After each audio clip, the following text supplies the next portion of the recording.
Bismillahirrahmanirrahim. Assalamualaikum Ustaz. Waalaikumsalam. Apa tips cara meraih kesuksesan yang berkah di masa muda?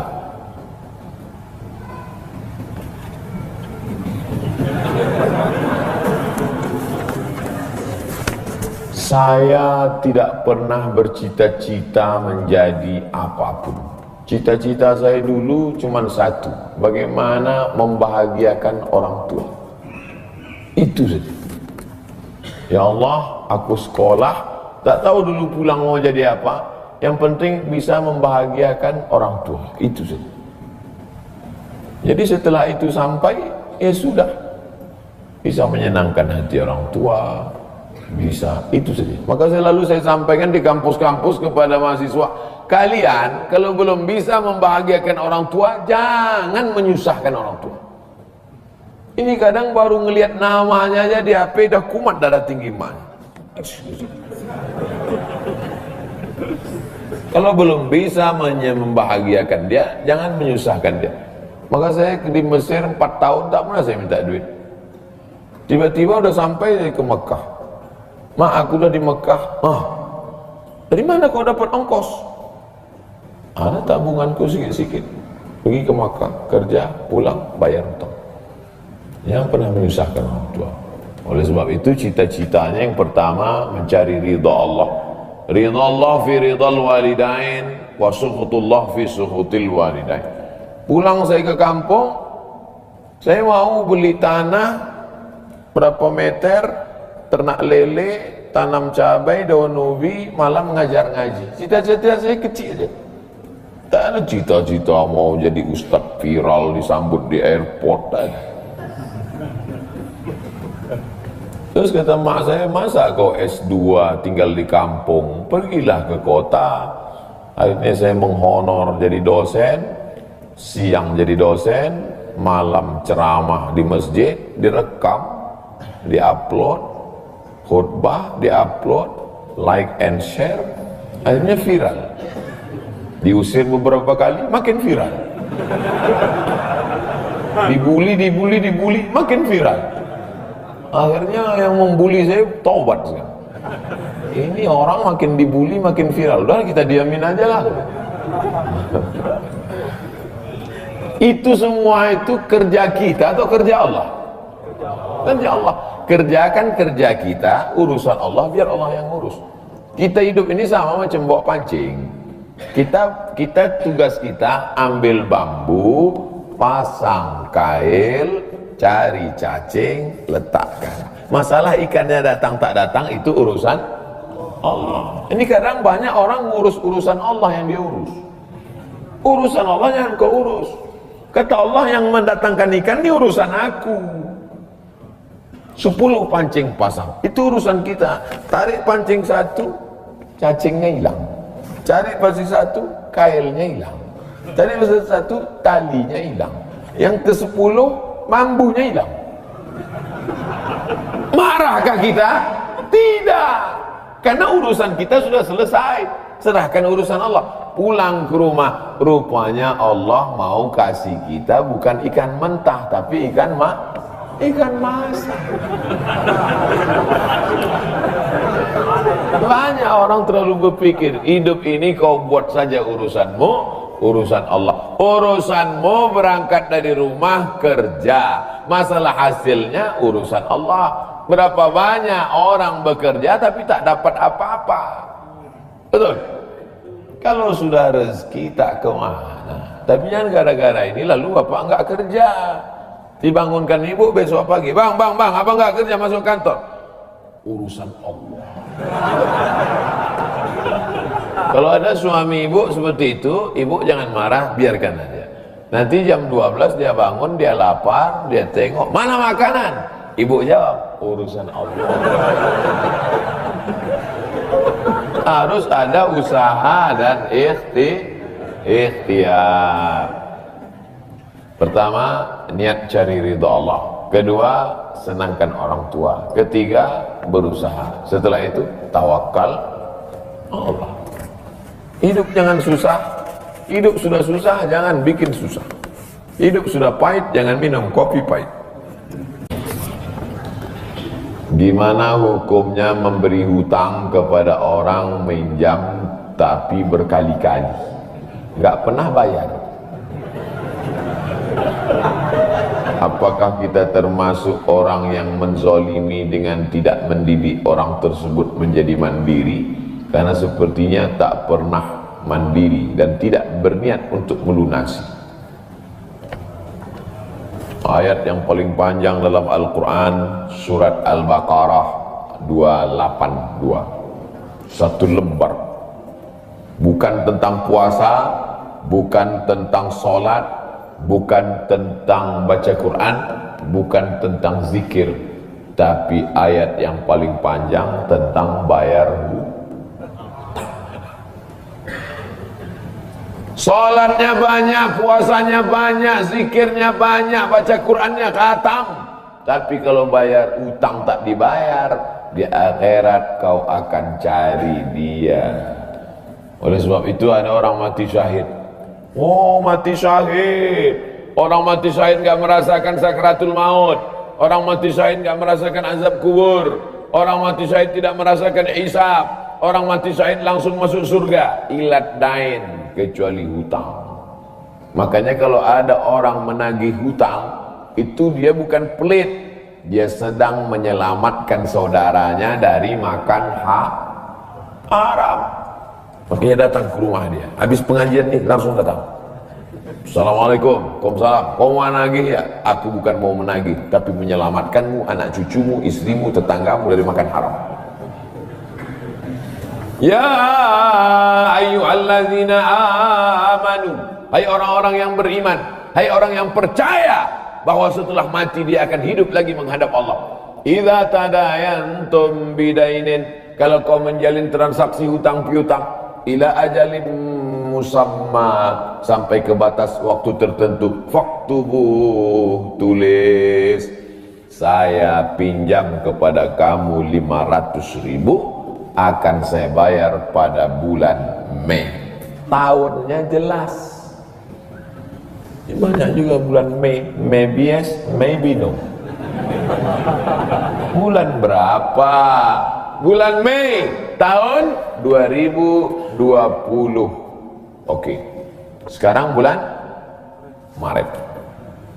Maret, April, 1 Mei 2020 datang tagih. Kapan kau bayar? Mohon maaf, aku nggak bisa, istriku baru meninggal, anakku pun sakit. Jangan kau cerita panjang lebar, tak tahan air mataku mau menetes.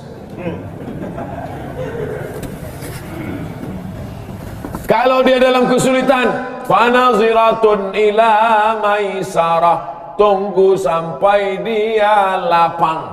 Maisarah artinya lapang, tunggu sampai dia lapang. Setelah dia lapang, datang lagi bulan Juni. Kapan kau bayar? Aku belum bisa.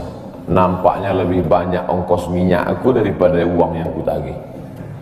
Yang paling bagus, wa antasaddaqu khairul lakum, kau sedekahkan itu lebih baik. Karena aku pun makin datang makin kumat darah tinggiku, kolesterolku pun makin naik. Jadi untuk yang 500.000 itu ku sedekahkan aja, ambil. Tapi yang menghafal ayat ini yang ngasih pinjaman, bukan yang minjam. Sekarang banyak salah hafal, yang minjam pula yang hafal. Begitu kita tagih, kapan kau bayar? Wa anta saddaqu khairul lakum, kau sedekahkan itu lebih baik. Itu ayat aku. Ayat kau 8282. Banyak sekarang orang salah hafal ayat. Jadi dalam Islam hutang piutang adalah ajaran tolong menolong, tertulis dalam Quran. Namanya fikih muamalah. Ada fikih ibadah, sholat, zakat, puasa. Ada fikih jihad, jihad fisabilillah. Ada namanya fikih muamalat. Hutang piutang, gadai menggadai, pinjam meminjam, murabahah, mudharabah, bagi hasil. Maka hutang piutang ini cara tolong menolong, jangan sampai dihilangkan. Tapi kalau tidak mendidik, maka Islam bukan agama yang memanjakan orang. Assalamualaikum warahmatullahi wabarakatuh. Waalaikumsalam. Saya bertanya mengenai zaman ini. Jadi setelah mengungkapkan maksudnya pada zaman itu ini ketika bahasa Nusantara. Namun tidak jadi. Nah, apa alasan apa itu tidak jadi? Apakah ada Allah boleh menjadi pada sebagainya? Dan kedua mengenai buku yang pernah saudara Muslim Sabar untuk menjelaskan dari zaman Agak jauh sikit. Ulang. Dari zaman itu mengambil hakikat bersama itu untuk kesempurnaan pikir dan sumber. Apakah Yesus mengenai pikir? Nah, itu kurang dijelaskan di situ dan saya mohon untuk sehingga menjawab. Kurang lebih maaf. Assalamualaikum warahmatullahi wabarakatuh. Langsung dia atau tampung dia? Tampung. Baik. Silakan lanjut pertanyaan kedua.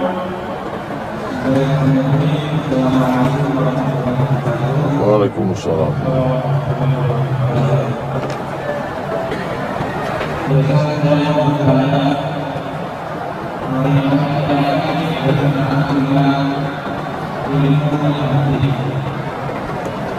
Ilmu apa?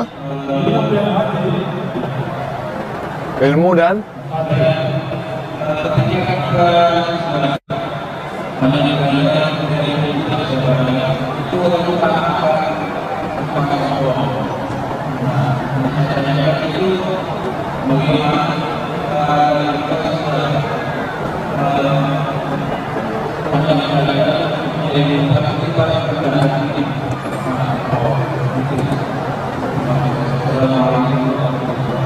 bagi yang akhwat mau bertanya, sedangkan yang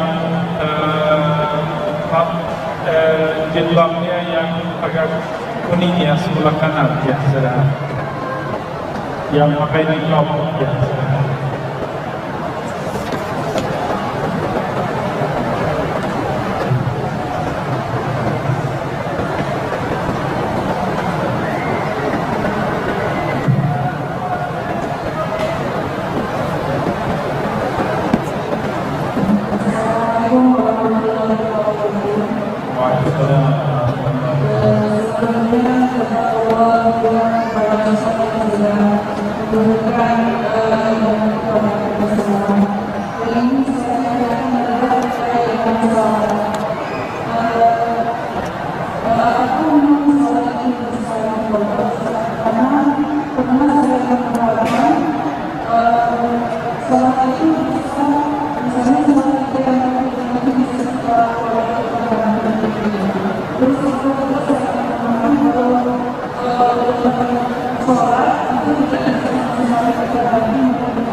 Satu lagi, akhwat, silakan jilbab hitam.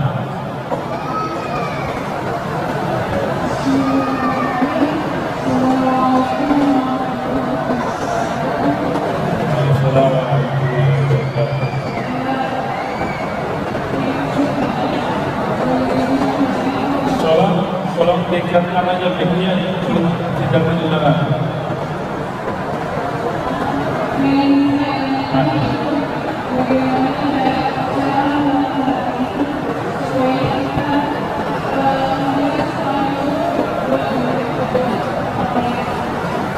apa ni? Tak ada. Mohon maaf bisa pulang tidak ketinggalan.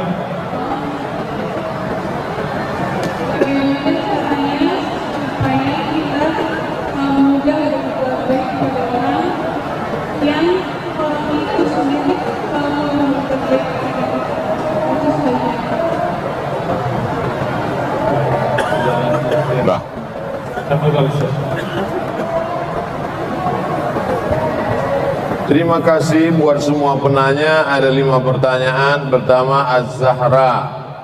Madrasah Az-Zahra kenapa sulit terwujud? Kita perlu pahami keadaan ekonomi, sosial, politik pada zaman Badi'uz Zaman Said Nursi.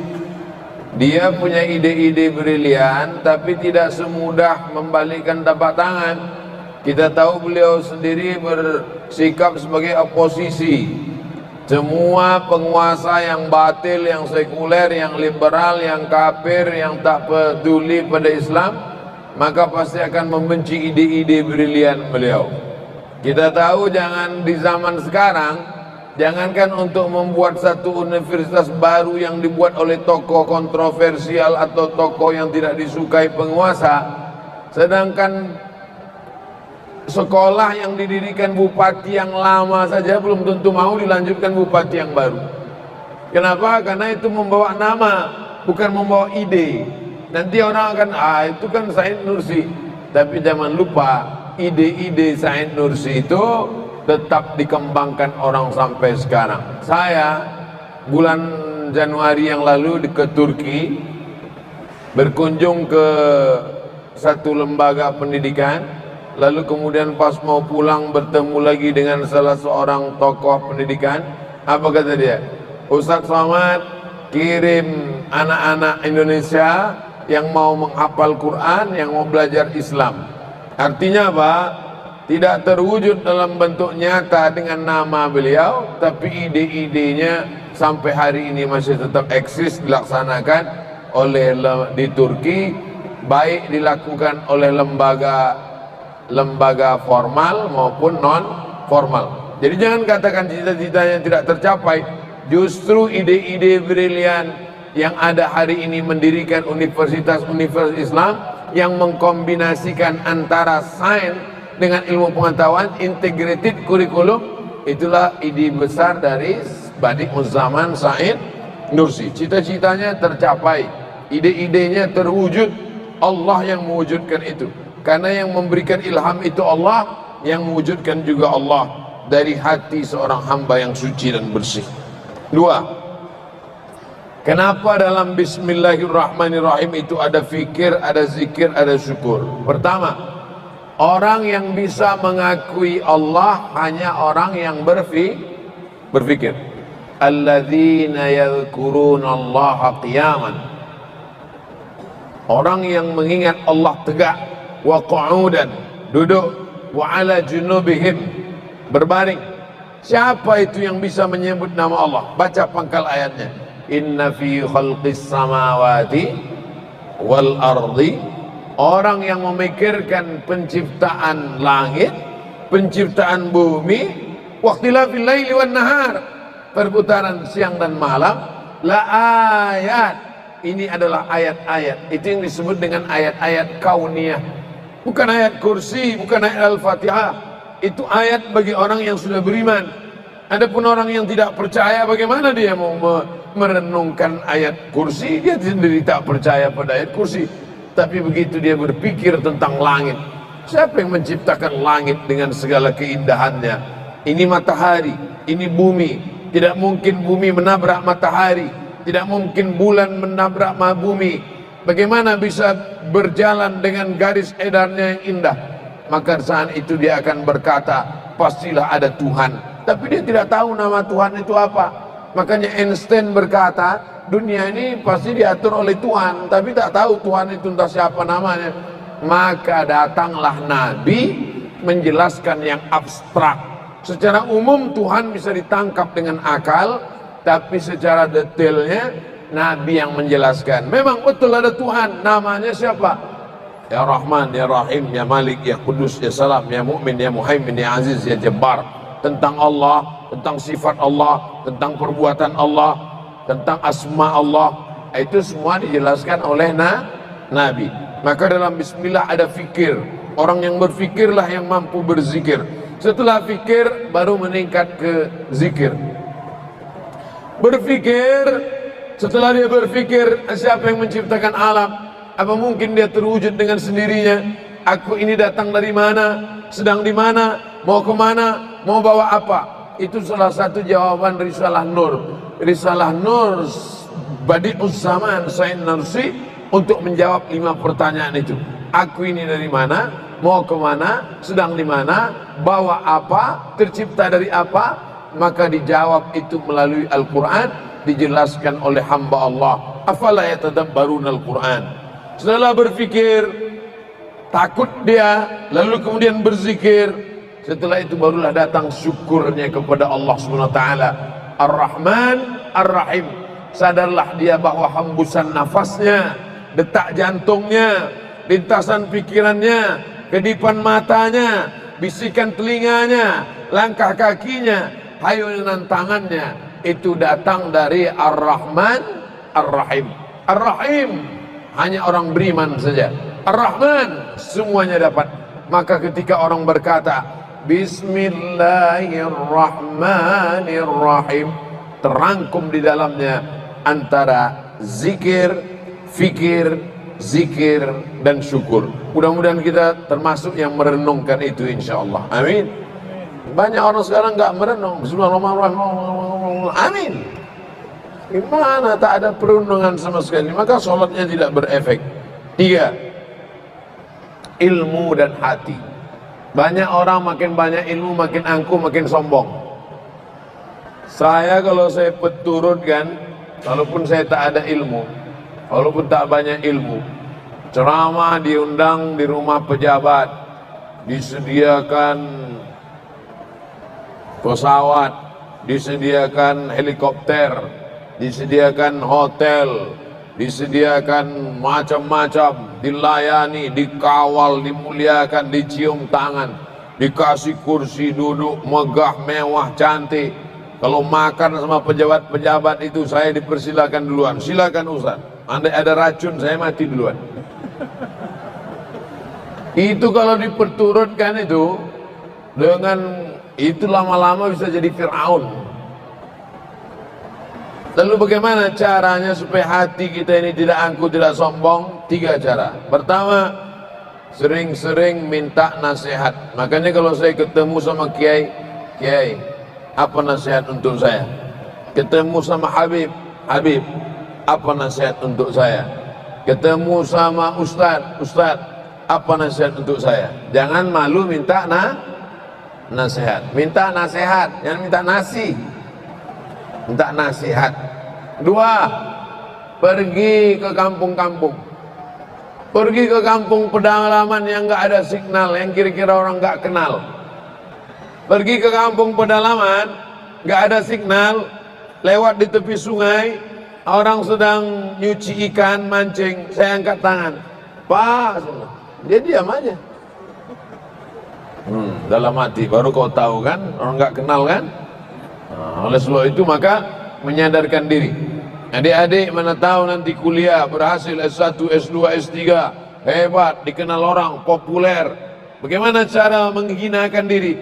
Masuk ke WC, kau cari masjid surau di kampung yang WC-nya kotor, jorok, bawa brus. Nah, disinilah tempat kau. Tapi kita aja berdua, jangan streaming. Pasang kamera, hai guys. Kita ini nggak ada apa-apanya. Nah, itu. Yang ketiga, sering-sering lihat orang mati. Saya usahakan dalam sebulan itu paling nggak sekali dengan orang mati. Tapi kalau nggak ada orang mati, jangan paksakan mesti ada yang mati. Sering-sering lihat orang mati, buka penutup wajahnya, cium, antar ke liang kubur, lihat. Kalau diizinkan keluarganya, boleh saya masuk ke dalam? Boleh, masuk ke dalam. Sambut, letakkan jenazah. Hadapkan, orang meninggal dunia, mana arah kiblat? Sana, arahkan, kepala di kiri, kaki di kanan. Arah kiblat. Arah kiblat. Arah kiblat, kepala di kanan, kaki di kiri. Arah kiblat. Ini kiblat. Kiblat ke sana, kepala di sini, kaki di sini. Ciumkan hidung nih. Dibuka penutup wajah, diciumkan hidung ini ke tanah. Harus ketemu hidungnya dengan tanah. Tempel. Pernah ngelihat kubur orang kelilingnya keramik, marmer? Gak ada. Mesti ketemu hidung ini dengan dengan tanah. Begitulah akhirnya kau akan menjadi cacing tanah. Saat itu kita sadari, maka ilmu yang tinggi belum tentu menjamil hati yang rendah. Rendahkan hati, banyak minta nasihat, pergi ke kampung-kampung dan sering melihat menanam mengubur orang mati. 4. Pertanyaannya, apakah sholat bisa diqadha? Sholat yang lewat, yang lalu bukan bisa diqadha, wajib diqadha. Bukan bisa. Kalau pertanyaannya bisa tadi, jawaban saya bisa, nggak bisa, bukan itu. Sholat yang tinggal dulu wajib diqadha. Tapi jangan gara-gara ini besok semuanya cuti. Kemana? Qadha. Kan itu maksudnya. Setiap satu sholat selesai qadha. Nanti habis sholat maghrib qadha. Usolli, yang pakai usolli fardal maghribi 3 raka'atin qadha'an. Qadha. Habis isya qadha lagi. Usolli fardal isya'i 4 raka'atin qadha'an. Habis subuh besok qadha. Tapi jangan di qadha di masjid. Nanti disangka orang aliran sesat, ada ba'diyah subuh. Di rumah. Usolli fardal subhi raka'ataini qadha'an. Selama berapa lama, berapa banyak sholat yang kau tinggalkan dulu sebelum hijrah? Sepakat 4 mazhab. Paling tua Hanafi, nomor 2 Maliki, nomor 3 Syafi'i, nomor 4 Hambali. 4 mazhab sepakat sholat yang lama-lama dulu yang tinggal wajib diqadha. Tapi kata ustaz kami nggak perlu diqadha, istighfar aja selesai. Astaghfirullah, selesai. Ibnu Taimiyah, bukan 4 mazhab. Pertanyaan terakhir yang kelima, bagaimana supaya hati kita mudah berbuat baik? Ar-rahimuna yarhamuhumur rahman, irhamu man fil ardi yarhamukum man fis sama. Banyak-banyaklah kamu berkasih sayang kepada makhluk Allah di bumi, maka makhluk di langit, malaikat-malaikat akan menurunkan, memohonkan kasih sayang untukmu. Man la yarham la yurham. Siapa yang tak ada rasa kasih sayang dalam hatinya, maka Allah tidak akan berkasih sayang kepada dia. Seorang wanita tunasusila, nakal, jahat, brengsek, gak benar, melihat seekor anjing kehausan menjulurkan lidah, diambilnya sepatu botnya, dimasukkannya ke dalam sumur mengambil air, diberikannya ke seekor anjing. Perempuannya kotor, tempat airnya kotor, anjingnya kotor, 3 makhluk yang kotor, tapi justru diampunkan Allah dia. Kenapa? Karena masih ada rasa kasih sayang. Sebaliknya ada hadis yang lain, perempuannya baik, kucing baik, tapi ternyata dia tahan makanan. Makanannya baik, perempuannya baik, makanannya baik, kucingnya baik, masuk neraka. Gara-gara apa? Gara-gara tak ada rasa kasih sayang dalam hati. Tapi jangan gara-gara hadis ini pulang dari sini semuanya beli anjing. Karena cerita ini yang diambil itu bukan miara anjingnya, yang diambil adalah rasa kasih sayang. Ini umat ini kadang kalau ngaji kehilangan makna substansinya. Yang diambilnya dulu makna sampingan-sampingannya, bukan itu. Malah salah memelihara anjing tidak berlaku lagi bagi umat Muhammad SAW. Karena cerita ini Bani Israel sebelum datangnya Nabi Muhammad SAW. Substansi dari makna memberi minum anjing adalah kasih sayang. Man la yarham la yurham. Siapa yang tak ada kasih sayang dalam hatinya, maka Allah tidak akan memberikan kasih sayang kepada dia. La yudkhilal jannata ahadakum amaluhu. Kamu masuk surga bukan karena amalmu. Kau masuk surga bukan karena tahajudmu. Kau masuk surga bukan karena duhamu. Kau masuk surga bukan karena puasa sunatmu. Lalu masuk surga karena apa? Karena rahmat Allah Subhanahu wa ta'ala. Tapi jangan dibalik. Nanti pulang dari sini, kau enggak sholat maghrib, kita masuk surga bukan karena sholat maghrib kita. Sholat itu untuk menurunkan rahmat Allah. Karena dalam sholat kita minta rahmat Allah. Bismillahirrahmanirrahim. Minta rahmat Allah. Duduk antara dua sujud. Rabbighfirli warhamni. Rahmati aku ya Allah. Maka semua ibadah kita itu bukan untuk membeli surga, tapi semua ibadah kita itu adalah untuk menjolok, untuk menurunkan rahmat Allah Subhanahu wa ta'ala.